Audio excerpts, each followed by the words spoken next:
Gentlelady from New York is recognized for 4 minutes.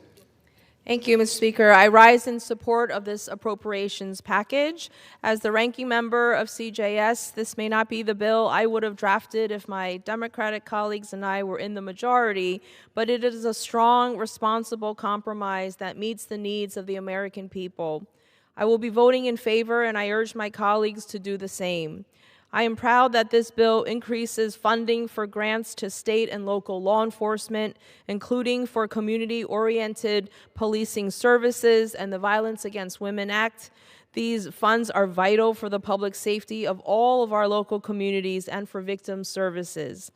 Earlier proposals, including the President's budget request and the previous House bill, eliminated funding for the Community Violence Intervention and Prevention Program.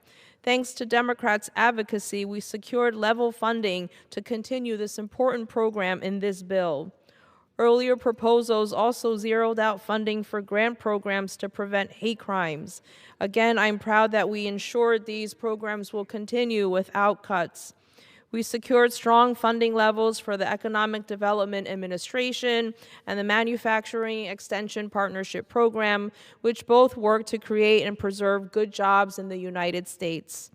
We continued and funded 3 agencies that the Trump administration wanted to eliminate entirely: the Minority Business Development Agency, the Legal Services Corporation, and DOJ's Community Relations Service. This bill also resoundingly rejects efforts to cut funding for basic scientific research, technology development, and STEM education at NSF and NASA. Importantly, this bill strengthens congressional oversight and control over funding for federal agencies to ensure that they spend this money as Congress intended rather than for their own political purposes.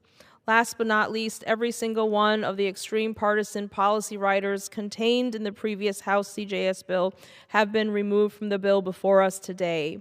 I'm proud of the work we have done in this bipartisan package.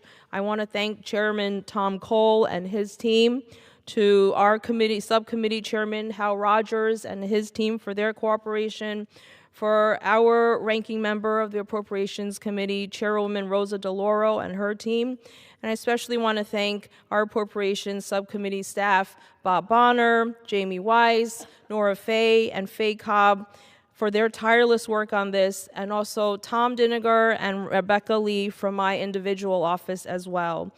And again, I urge all my colleagues to support this bill. Thank you, and I yield back. Gentlelady